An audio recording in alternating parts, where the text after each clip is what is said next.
We bottle on-site, there's no guesswork, and you get to taste test each and every oil and vinegar we offer. Our direct relationship with the growers ensures an uncompromised level of satisfaction. When you need to know you're cooking with the finest ingredients, first contact the independently owned Vinaigrette, 50th and Xerxes in South Minneapolis. Online at vinaigrettemn.com. Tune in for Philosophy Talk, the program that questions everything except your intelligence. Coming up, new books for your summer reading list. We'll talk to the authors of The Good It Promises, The Harm It Does, critical essays on effective altruism. And Recording Russia, trying to listen in the 19th century. And How to Be Perfect, the correct answer to every moral question. It's our annual summer reading list. Next time on Philosophy Talk. Philosophy Talk, every Sunday at 8 a.m. on AM 950.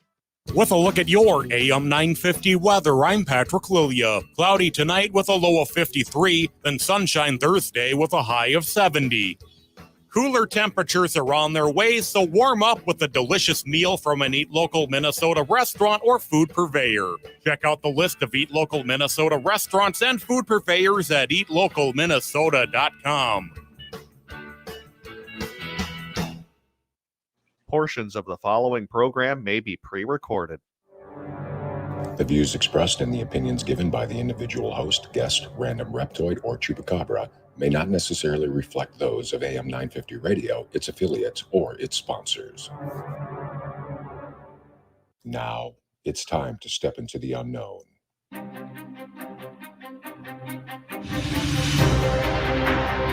There are things people experience but never talk about. A shadow moving in the corner, flickering of the lights, a disembodied voice. We invite you to talk with us. Share your story, share your experience, because this isn't just your story, this is our story.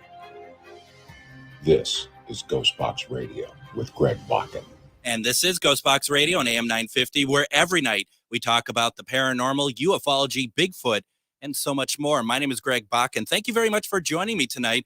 I just took the trip across town here from Anoka to the station in Eden Prairie, as tonight was Ghost Stories and Beyond, where we had as our special speaker tonight, Witch Jody from Midwest Witchery and Healing. And boy, what a great conversation that was tonight. Thank you to everybody who came out. We had a big crowd tonight, and I'm very happy about that. I really appreciate seeing everyone there. I know that Shar, who does these with me as well, she's very appreciative.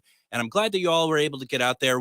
Witch Jody really has quite the handle on a lot of things. And it was really interesting talking to her. And, you know, I think what's always good about these type of conversations is that they make them digestible for people who really don't know what to expect from, say, talking to somebody who is a witch, talking to someone who we're going to be talking to who is an exorcist. You know, those are things that, you know, they might be scary concepts, but in fact, they are, you know, that they shouldn't be scary, that we shouldn't shy away from those conversations. And that's why we bring them to everybody. Also, before we really get started, I just wanted to say happy birthday to Diana. Tonight's her birthday. I really appreciate that she spent it with us over at Ghost Stories and Beyond in Anoka. So thank you very much for that. Now, tonight, I'm really excited. We are going to have on Bishop Rita Strugala. And Bishop Rita is currently the chief exorcist for the Celtic Cross Old Catholic Church Sacred Order of Exorcists, the chief exorcist for the confraternity, boy, you can't speak tonight, of St. Michael, the Archangel, Sacred Order of Exorcists, the chief exorcist for the Sword of St. Michael, Sacred Order of Exorcists, the Celtic Cross Old Catholic Church School of Exorcism for Women, currently in session. And she is, as you may know her from, she's appeared in the television show Eli Roth Presents The Legion of Exorcists. It's on the Travel Channel, Discovery Plus, and Max streaming service. Bishop Rita, welcome to GhostBox Radio. Hey, thank you for having me. How are you doing tonight? Well, apart from the fact I can't speak, I'm going to try this again. The chief exorcist for the confraternity. Did I say that right? Yes, confraternity. Yes. Confraternity. Mm-hmm. It's two words that make one word, and that's clearly confusing me. It's hard sometimes. It's you know, one tries, and you know the IQ of a radio host is not very high to begin with. So I appreciate you being on here, Bishop Rita. pleasure. I know that it's late out there for you, isn't it? Yeah, it's about 10 o'clock ish. Are you at Central Time? Yes. Oh, well, never mind then. I take that back. Now, you used to you are a Minnesota native, aren't you? I am. I grew up in St. Louis Park. Oh wow. Yeah, Yeah. not far from where I'm at all. Do you come back at all anymore? Yeah, my he lives right across from the river in Wisconsin. So we do get back there. My aunt still lives in Golden Valley. So yeah, every once in a while. That's great. No, Yeah. it's very cool. You'll probably be like, when I'm done here, I am done with you. But if you come back out here and you want to be a guest and come in studio, would love that. And I'm sure you're like, yeah, we'll do that. I'd love to. Sure. Good. Well, let me know if whenever you come back out here again. Sure. I have been watching. I'm going to be honest. I hadn't watched it when it originally ran on Travel Channel, so I kind of went through some of them today, and I was watching Eli Roth presents the Legion of Exorcists, and the premise is right that basically you and other exorcists, which I know most of them actually, you're telling some of the most frightening cases that you've experienced, right? Yes. Yeah. Mm-hmm. What is the purpose of that to I mean, obviously all these programs for entertainment, I totally understand, but I mean, I'm sure there has to be some kind of educational value to it as well, because you're and from what I've watched, I felt like that you were the most of you were the most what's the right word for it, basically looking at your own way of handling the case and being very open about some of the stuff that you might have missed the first time, which I thought was really actually very refreshing. Thanks. It actually turned out to be the ones that they chose of the cases that I presented. And they did not know this, but the one that you're speaking about, that was the very first case I ever did. And so there was definitely learning curves there. and that was the with the horse stables, right? No, that was the other one. The other one. I had a 50-50 chance and I blew it. This is going well. So the first one was okay, and that actually does make sense when thinking about what happened there. But both of them are really pretty incredible. And I think the second one that I watched, the one with the horse, Yes. and the rule of that, which I think is so important, was that you can that demon, evil, whatever you want to call it, can wait. And even if you don't make the deal it wants to make, it's going to do its damnedest, if you will, to convince you, I guess. Yeah, and if it can't convince you, it's going to come back anyway. They don't play fair. They don't play fair at all. It's so easy for them to get invited in and you don't even know you've done it sometimes. Yeah. And then you've got where they just flat out, get in your face and want to come on in, and you say no. And it's like, fine. They have no problem waiting. They have no problem at all waiting. And then when you least expect it, there they pop up. So, yeah. It's scary because you think about it and it's like, as you said, sometimes you don't know when you let them in. And then the fact that they can wait. And I always remember Bishop Long. I've had him on the show before. And that's one of the things he's also said, is that evil can wait. As you and I talked before the show, it's like nothing's on the same timeline as what we expect it is. It's not linear. No. So is there a way that, especially the ones that are a little bit more, kind of sketchy, that really gets in without people knowing, is there a way to kind of see that that there's something wrong here? And then I guess what I'm getting at is whether or not it is, something like what we saw on the shows, that was very much like, I am evil and I'm coming after you. In your face. In Yes. your face. But these other ones that might be a little bit more sneaky. Oh, Is yeah. there a way to kind of suss that out, I guess? The problem with it is there are so many different ways that they can get in. Right. And it can be as easy, literally as easy as, you've got company coming over. And say you're doing something, you're in the middle of something, and somebody knocks at the door, you're expecting company, and you just yell, "Come on in." That wasn't your company. Oh, wow. I mean, gosh, you're right. I mean, I You never really thought of it that way. You just gave them, legal right to be there. So it can be that easy, or it can be very, manipulative and you opening up portals that you don't even know that you did. It can be stuff that you brought in the house that may have been cursed that you didn't know about. There's many ways they can get in, and none of them is good. Tomorrow, I'm going to have on David Sloan, who's the owner of Robert the Doll. Yeah. And, and I've had on Tony Spera, who owns Annabelle. Mm-hmm. Yeah. Those, to me, are perfect examples of that. Do you have any recommendation for people who love to do antique shopping? They just love to get, go antique, and they don't think about the fact that maybe every time they bring something into their house, that maybe there's something they should do before it goes in. I would sage it. I sage everything before it comes in my house. That'll take off any minor attachments. If there's actually a curse placed on it, it's not going to stop that.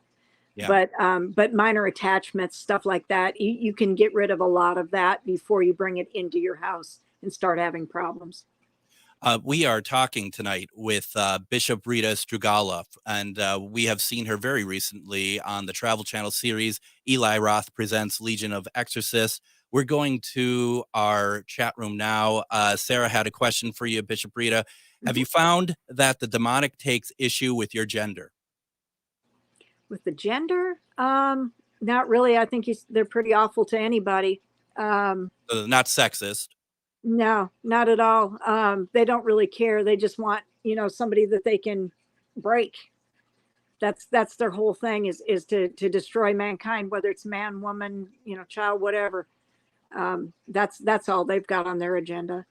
It's interesting, and I've had a couple people say different things, and doing and knowing, and I feel like you probably are very much understanding where I'm coming from here, knowing so many people who do these things different ways. They have different ideas of how things work, and the one that I keep kind of getting like back and forth on is the idea, if you know a demon's name, that you make them powerless. I've had one person come on who is a demon hunter. He says that is exactly what it takes. I've had others come on saying, nope, that is not the case. Have you run into anything in that area?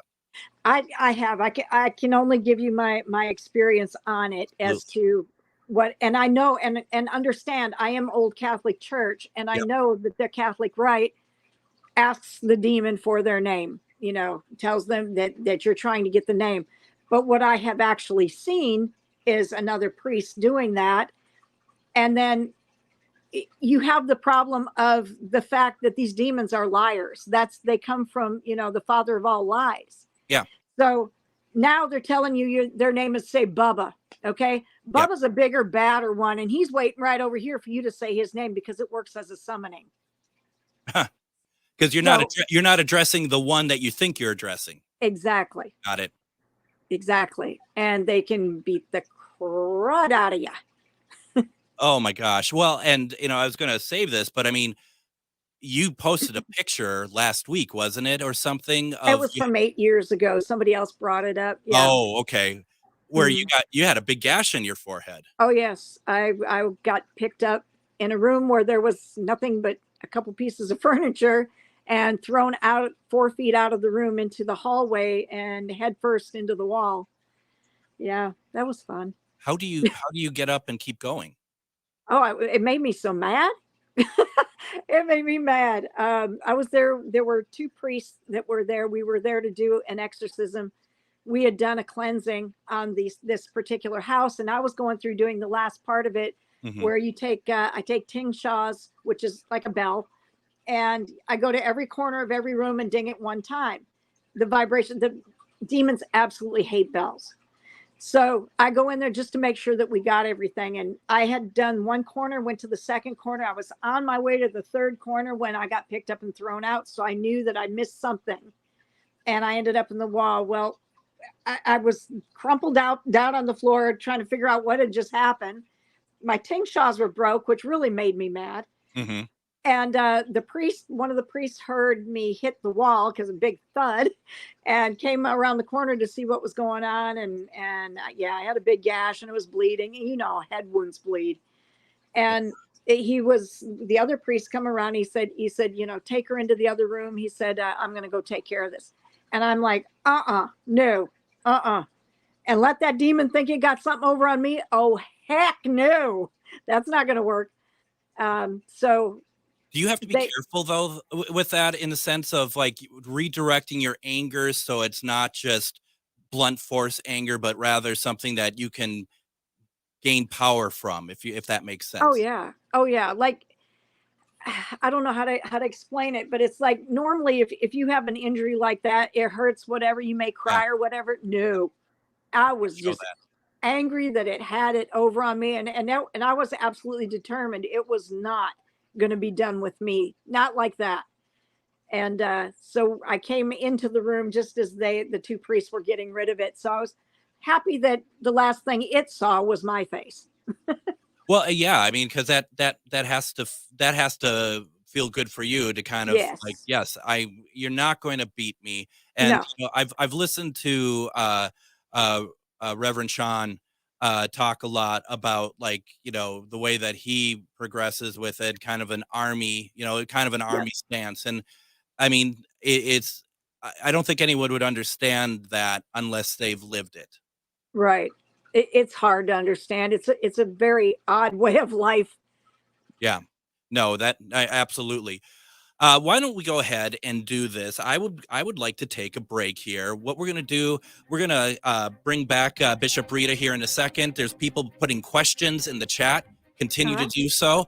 And when we come back, we'll get to those and other things. You're listening to GhostBox Radio on AM 950.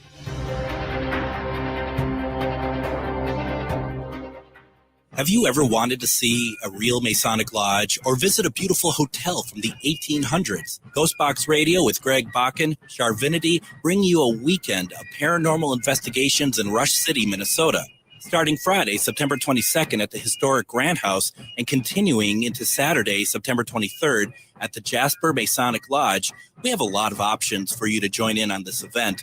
Go to charvinity.com/event-list for full details. This is Chad, owner of AM 950, here to tell you about the exterior construction company I trust, Snap Construction. If your home was hit with the most recent storms, trust the most well-reviewed exterior construction company, Snap Construction, for a free home inspection. This is Ryan, owner of Snap Construction. There are a lot of great construction companies in town. My advice is to take your time and do your research. Make sure they are locally owned and that they guarantee their craftsmanship for life. Also, you want to find a company that's been in business for at least 10 years. You want to work with a company that's going to be there long after the work is done. Snap Construction has handled thousands of claims, and we'll help you through the process. Don't go with the out-of-town fly-by-night contractor. Most storm damage goes missed by the untrained eye. Trust Snap Construction for your free storm damage evaluation. For your free storm damage evaluation, call Snap Construction at 612-333-SNAP or visit them online at snapconstruction.com. That's 612-333-SNAP or snapconstruction.com. If you own a holistic or metaphysical business and are looking to expand, then you need to be listed on metamorphosisconnections.com. It's a network where you can grow with like-minded practitioners and reach new clients. Metamorphosisconnections.com is an online directory you need to list yourself and your business. Our platform makes it easy for you to create listings of your products and services, and you can also choose to list your classes, events, and so much more. Metamorphosisconnections.com helps you create weekly and monthly promotional ads targeted towards your potential clients and promotes them for you via social media and newsletter. There are clients searching for your specialty right now. Let us help them find you. Start your listing today so you can share your own unique gifts and talents by finding the level of membership that best fits your needs. Let us help you reach your clients that are searching for what you do. Visit metamorphosisconnections.com and sign up today.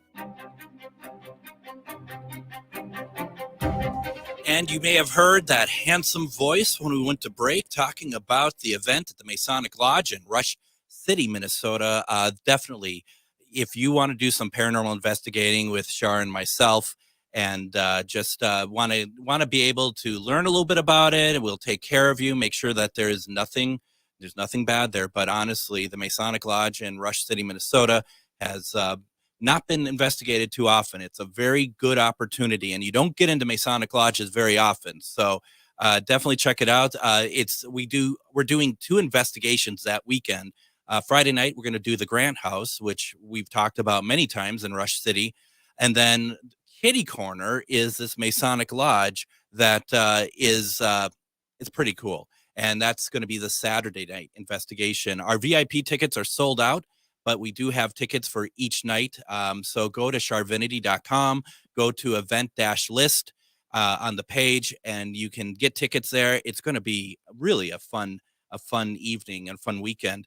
We have with us today Bishop Rita Strugala from Eli Roth's Legion of Exorcists, and we've been, it's interesting. We got a lot of questions, Bishop Rita, and I'm really excited about that because I think this is a great way for people to learn about it. And as I said at the beginning of the program, these subjects still kind of seem taboo in some ways, and having you on, I think, helps make people feel more comfortable about being able to ask the questions about it. Sure. So let me go to a couple questions here. We got Joshua, and Joshua says, Bishop Rita, can a family pet be possessed or influenced? I'm just curious. I don't mean to laugh at Joshua's question. I think about my cat Linus, who I've actually put holy water on before. And I'm not kidding. I mean, this animal, I love him. He is my little best friend, but he'll switch on a dime, and everyone's like, "Well, that's cats." But no, this little demon. So I would like to hear your thoughts on Joshua's question. It's a very good question, and yes, they can. They can become possessed, and they can also have attachments, just like people do. I actually helped a dog that had an attachment. This particular one, what it did to it was crippled its back legs and things, so it couldn't walk. Oh. And the owner was fixing to take it down to get it euthanized, and I happened to come in the day before, and I saw the little dog, and I just started taking attachments off it, and she freaked out because the dog was walking around and having fun. And wow. But what yeah, they can. And thank you, Joshua, for that question. It's a great question. Mm-hmm. The thing is, it's like, it's bad enough that you're attacking people, but leave the animals alone. Exactly. Oh, that's the worst. Sarah has a question, and she asks, do you find that people who are victimized by the demonic are often open to evangelicalism? Why are you people are giving me big words tonight? I don't know. My gosh. Coming to someone who is in a position of weakness, how do you handle that? Trying to see if I understand what she's asking here. Well, it doesn't help. I didn't get any of the words right. So. See here, do you find that people are victimized by the demonic are often open to? Yeah. I know when you're at rock bottom, when something is turning your whole life upside down, making you want to kill yourself and all kinds of, I find people will do just about anything. They most of them will at some point turn to a higher being, or at least, want some help any way they can get it. And to come to a bishop or exorcist priest or something like that, they want to hear about getting a relationship with the Lord. They want to hear about what they need to do to get rid of this, because it's so debilitating. And it's not just them, it's their whole family and friends that it influences. It's a horrible thing to have, because it's not just one little area of your life that it controls, and it hurts, it's literally everything about your life.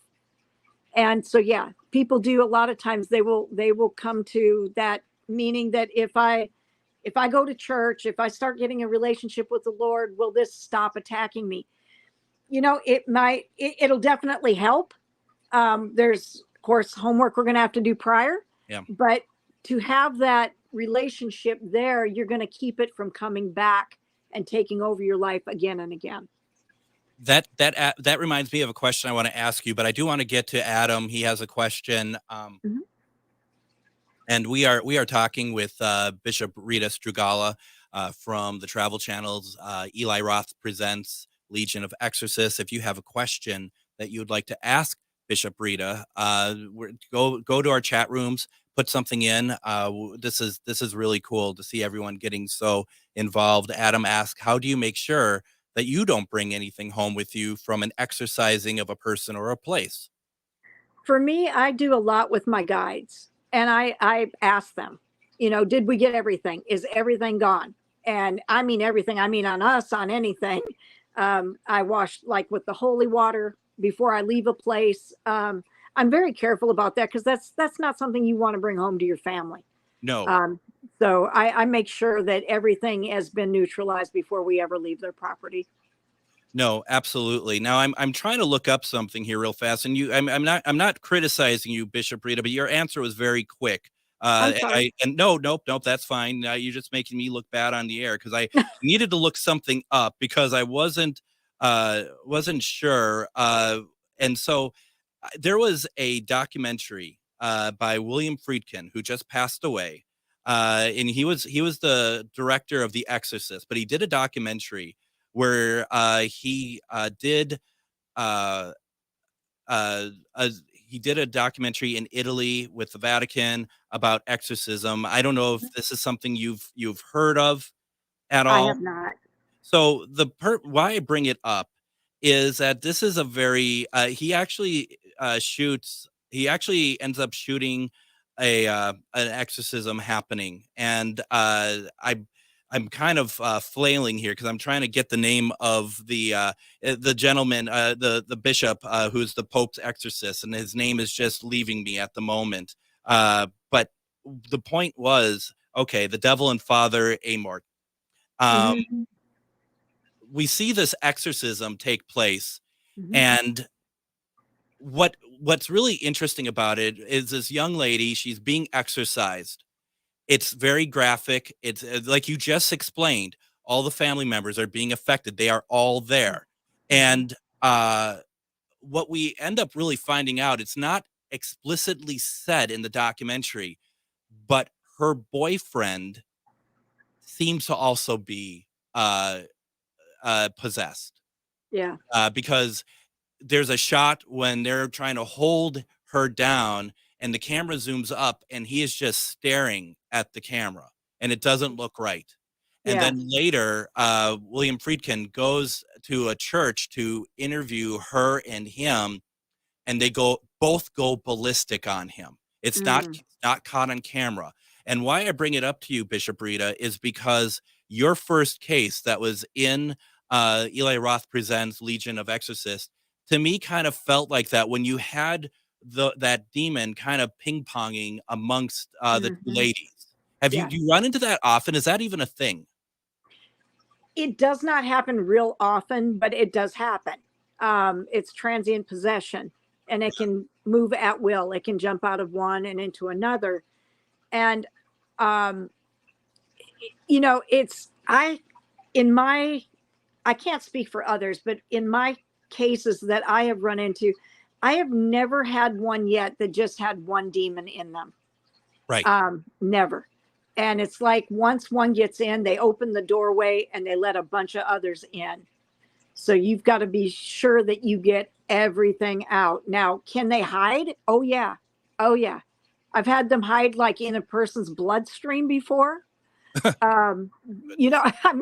These things, they're spirits. So, it's hard for some people to, and even for me at times, because you're living in a physical world, but yet you're dealing with nothing but spiritual. So your spiritual tools are what you got to use. Your physical tools are not going to work. So it can be very confusing, but it is so important to get every bit of that out, because yes, if you can have one of those that will jump from one person to another, that other person that you mentioned, her boyfriend, most likely at some point had an opening, gave an opening. I mean, it's if you're a Christian person, if you're not open, like a sensitive kind of thing, and you're not protecting yourself, that kind of thing, I'm not going to worry about it jumping into you. But if you're open and you're a sensitive in that, I honestly don't want you at my exorcism, because things can jump into them. You're just open. They're just open. Now, in that case, in the episode, your first case, that was the exact thing that happened, was that the daughter was so worried about, it was a daughter, or was it aunt or mother? I'm a little. There was a mother and the niece, and then the daughter. So all of them were ping ponging. And at one point, the demon went into the daughter, right? Because she was just like, you leave her alone. Yeah. Kind of basically invited her in. Right. And both of the actual people that this happened to are extremely open. They're psychic big time. So they're like, did not know how to shut that down. Yeah. And once it gets in there like that and gets a foothold, it's just party time for the demons. Now, as we talk about demon ping ponging, maybe that's not the right word for it, but the thing is, it's like, have you ever had it where there's two demons and they take over two people, but the people are already kind of related in a sense, or they work or live together, so they're taking over two people who are together at one point? I guess where I'm coming from with that is, I wondered if that was the case with the documentary one I was talking about. I've had one where we went to go exorcise a young woman, and she was living with her boyfriend. One of the classic signs, at least for me, red flags that I have found, is that when people do not remember, I'm always being told that I've done this, or I did that, and I have no memory of this, and I have no memory of that. And that's because they literally push you aside. They either put you to sleep and you don't know anything, or they push you aside and you can see everything you're doing, but have no way to stop it. That is a classic red flag for me. When she called and said, my boyfriend says I'm doing this. Okay. We came to take care of her. When I get there, I have the gift, have always had the gift, or curse, whatever you want to call it, that when somebody is possessed, I would see their eyes go black. If it's not a whole lot of demons in that person, their eyes will go black quickly and then go back to the right color. If they've got a lot in them, they stay absolutely black. Oh, wow. And I didn't know her boyfriend. She didn't say anything was going on with her boyfriend. We were talking about her. When we got there to take care of her, I saw him and I went, okay, now we've got more problems than we thought we had. Oh, wow. Now, when you say that, you see their eyes go black. Now, is that something that you're seeing with any sort of like intuitiveness, or would anybody see that at that point? I think you have to have the gift. That's what I was wondering. Yeah. Yeah. I mean, to me, it looks just as physical as your regular eye color. Sure. But there's a lot of people that I know that said, how did you know that? And it's like, didn't you see it? Obviously they can't see it. So I guess it's just one of my gifts. No. And that makes a lot of sense, because otherwise that'd be too telling, wouldn't it? If everyone could see it, that'd be great. Right. In a sense, that'd be like great. I remember the first few times that happened. I didn't know what was happening. I didn't understand what that meant. And I was at a restaurant eating, and I felt somebody just staring at me. And I just turned and looked at them, and their eyes were absolutely black. And I'm like looking around going, why doesn't anybody else see this? I didn't realize that. That was my first indication of that gift. Do you ever do paracons? I've been to them as a guest. I've never been to one as a panel or anything. Well, the reason why I asked, because at least there used to be one in Menominee, Minnesota, at the Shooting Star Casino. And I remember there was one. I mean, as far as someone who can feel energy, that those sort of things are just run you amok, right? Yes, literally walk into the wall because of the energy. It truly is. It truly is. And I remember there was a woman. I had a table with my friend Nicole, and who's a very gifted medium as you know, also. And we just this woman standing looking at us, and I swear she just the way she looked at us, her eyes were black. Yep. You know, it was just like, you know, and it's just like, I think sometimes people go to those things just because they know that they can run amok with energy at a place like that. Yeah. It's pretty ridiculous. I'm just It's kind like of go ahead. If you didn't have any attachments before, you will then. You totally, you have to do something. You have to sage yourself or set Holy yourself water on bath. fire. Yeah, no kidding. I mean, it's just purify by fire, whatever it takes. It's really something else. Now, I have a bunch of questions stacking up here, and I think what I'm going to do is let's go ahead and take our next break. When we come back, we have some questions in the stack. If anybody else wants to ask a question to Bishop Rita, you're more than welcome to do so. We have a whole other section left. You're listening to GhostBox Radio on AM 950. Have you ever wanted to see a real Masonic lodge or visit a beautiful hotel from the 1800s? GhostBox Radio with Greg Bakun, Charvinity, bring you a weekend of paranormal investigations in Rush City, Minnesota. Starting Friday, September 22nd at the historic Grand House and continuing into Saturday, September 23rd at the Jasper Masonic Lodge, we have a lot of options for you to join in on this event. Go to charvinity.com/event-list for full details. Join Mary T on Wednesday, September 13th from 3 to 6 p.m. for an open house for the brand new Outpatient Therapy and Wellness Center. The Outpatient Therapy and Wellness Center offers physical, occupational, speech, and lymphedema therapies. Enjoy massage, yoga, meditation, and Tibetan medicine. They will partner with you on your healing journey and get you back to a quality of life that is meaningful to you. Mary T Incorporated empowers people to live their best life by facilitating independence and overall wellness. The Mary T Outpatient Therapy and Wellness Center offers a unique integrative health and wellness experience to their clients. All major health insurance providers accepted. Visits are by appointment only. Call 763-489-3638 to schedule your first visit. The Mary T Outpatient Therapy and Wellness Center is located at 11800 Zion Boulevard Northwest in Coon Rapids. Find details at marytinc.com/outpatient-therapy. That's marytinc.com/outpatient-therapy. Go for therapy, experience wellness. Reach your highest level of consciousness and well-being with metamorphosisconnections.com. Metamorphosisconnections.com is an online directory of the best holistic and metaphysical practitioners to help you make your most informed choices. You can search metamorphosisconnections.com for classes, events, wellness and life coaches, plus metaphysical products and shops. You can also search for a wide array of healers from all modalities, including EFT, sound healing, energy healing, light therapy, ancestral healing, shamanic healing, reflexology, past life regressions, hypnotherapy, yoga, and more. And if you're not sure where to start, the search feature on metamorphosisconnections.com is tailored to help both those who know what they are looking for and those who are just starting. Come explore the possibilities for your higher self by visiting metamorphosisconnections.com. Their experienced practitioners can guide both beginners and those that are already on their spiritual journey. That's metamorphosisconnection.com, your link to direct you on your spiritual transformation.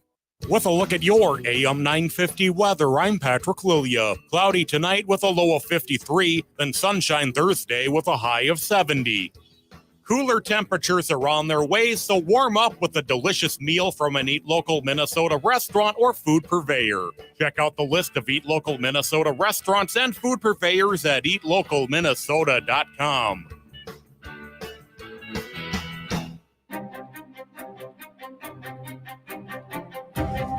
And tomorrow on GhostBox Radio with Greg Bakun, we are going to have on David Sloan. He is the owner of Robert the Doll. You may have seen Robert the Doll on documentaries and stuff, or seen pictures of this doll.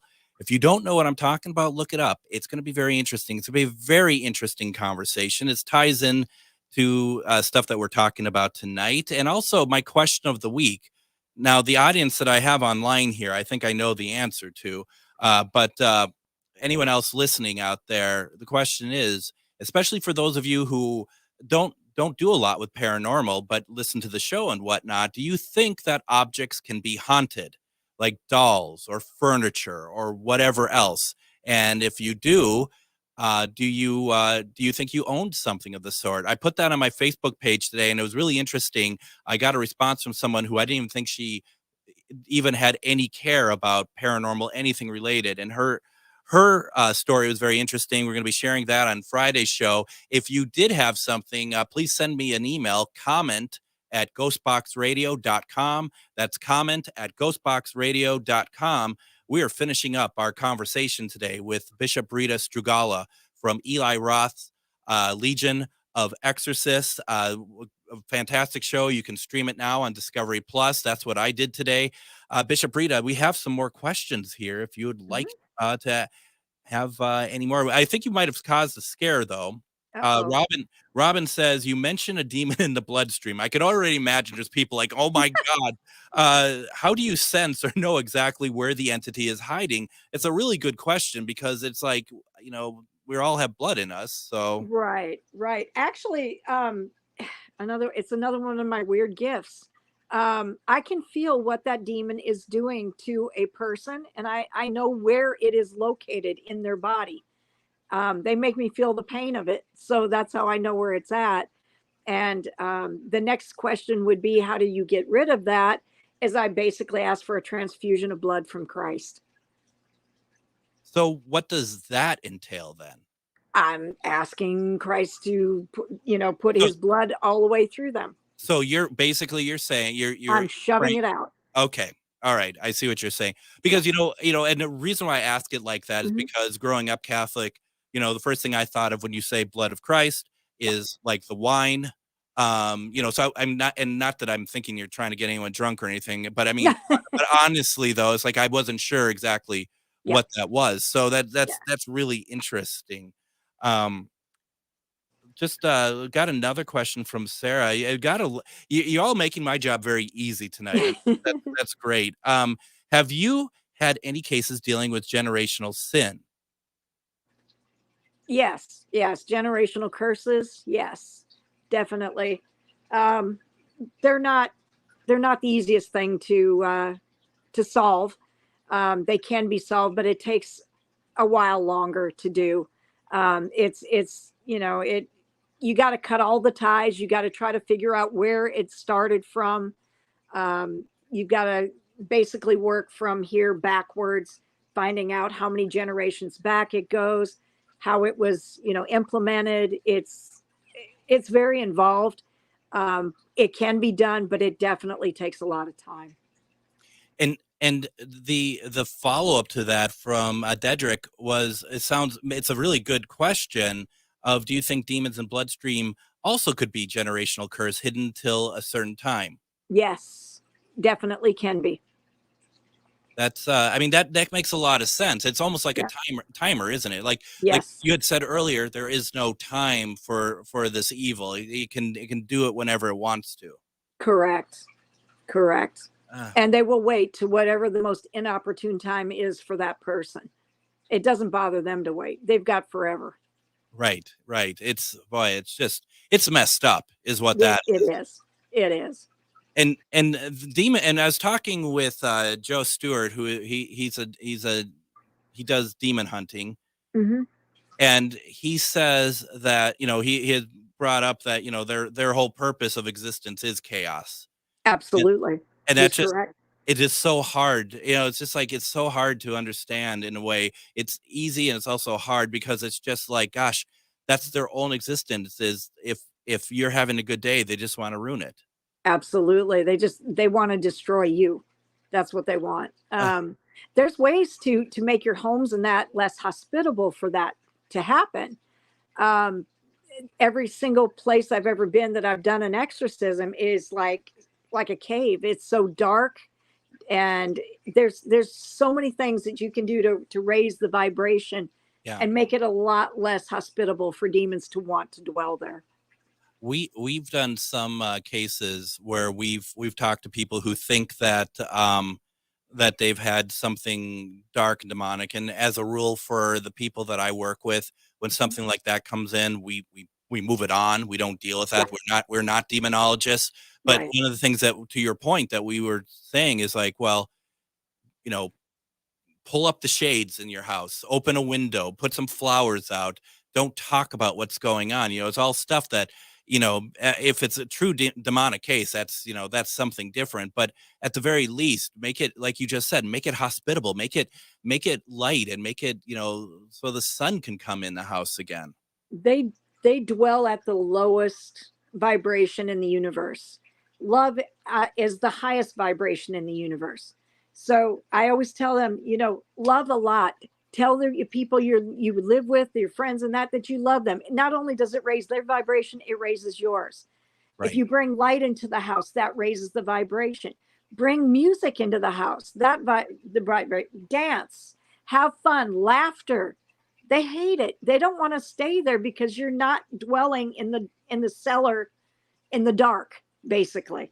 So there's a lot of things like that you can do. Get rid of clutter and chaos, because that's what they actually, how they know that's what your state of mind is. Yeah. And that's what they want to get into. So I mean, it seems so simple. How, but it has to be very tough if you are oppressed by something like that. Definitely. So also, Joshua has a question, and I think it's a good question, considering the religion that you're a bishop of, Old Catholic Church. Can you help an atheist under possession? Yeah, you can, but they're going to they have to actually want to have a relationship with Christ, because that's who I'm asking to come in and take this away. That's who I am appealing to. If you don't believe in him and you don't give over your will 100%, it's not going to go. Well, and it's odd in a sense, because and I don't understand a lot of this stuff. I mean, I understand it from my point of view, but from other point of view, I'm not sure if I completely understand. Like, if you're an atheist, then you're not going to think you're going to be possessed anyway, because more than likely, would you not think that you have a demon? Or do you find people that separate that and still understand that there's evil and demons in the world, but they don't believe in God? Yes, I run into that as well. And basically what you're going to have to do with those people, if this is what they want, they're going to have to go to somebody who they can release their free will to. A lot of times it's culture. Mm-hmm. They're like the Native Americans, whatever. They didn't think Jesus was the Son of God. He was just a nice prophet. You kind of have to go with their culture in order to get that one out then. It can be kind of complicated, and I don't want to take up the rest of your time with it, but it's basically whatever it is that person believes, that's what you're going to have to work with in order to get that out. Because if I'm trying to tell you God the creator is you're going to have to turn your will, they're not going to do that because they don't believe in him. Exactly. And so my next question, I'm going to try to articulate in a way that makes sense, because it's might be convoluted, but like I mentioned, I had this demon hunter on. Now that's what he's doing is not religious based in any, from my understanding, any way. The way you're doing, it's religious based. It's exorcism. It's a rite, RITE. I hear other people in other religions use exorcism, and I find that interesting, because that shouldn't be the case from what I understand. How do you personally coincide all these different approaches to exorcism? Well, exorcism has been going on long before Christ came down here. And there's still, every single culture has their own way of doing exorcism. I think because a lot of it is intent. Mm-hmm. I think that if I'm trying to think of the easiest way to say this. Sure. If you grew up with a certain culture that this is the way and this is the only way that these things get out, you're going to want someone who does that particular thing. You're not going to want me in there because I don't know that culture. Yeah. I'm not going to be able to get it out. That's their mindset. And so if you can't release that in your mind, that the only person can get this out is this person, then you also have the intent in there, because intent is about 90% of it. Yeah. So it's a lot of different components that come together, but usually with the culture, if you go with the culture that the person knows and trusts, that's how you're going to get it out. And I would assume there's multiple levels to intent. Absolutely. Which confuses things even more. Yes.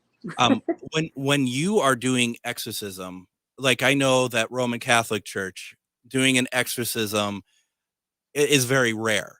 Right. Because it takes so long to go through the different stages of authenticating a true need for exorcism. How is that for how is it for you? I am a little bit different because the way that I approach it, I can either do the old Catholic with the rite of exorcism. But I can also do it in a charismatic way instead. It just depends on the feel I get of it, I guess, is probably the only way I know how to say it. But it's, it at first they got to go through a mental health screening, make sure that it's not a problem that way, make sure it's not a medical problem. What are your diagnoses? What kind of drugs are you on? All of that stuff has to be taken into consideration. Also, I have to take into consideration everything that the people around them that are saying, this is what's going on, this is what's happening. These are the pictures of the bite marks or the scratch marks or whatever it is. All of that stuff is taken into consideration. And I just, I can feel the demon in him. I know where it's at. Sometimes it's a judgment call where it's like, do they have multiple personalities going on? Yes, but they also have demons.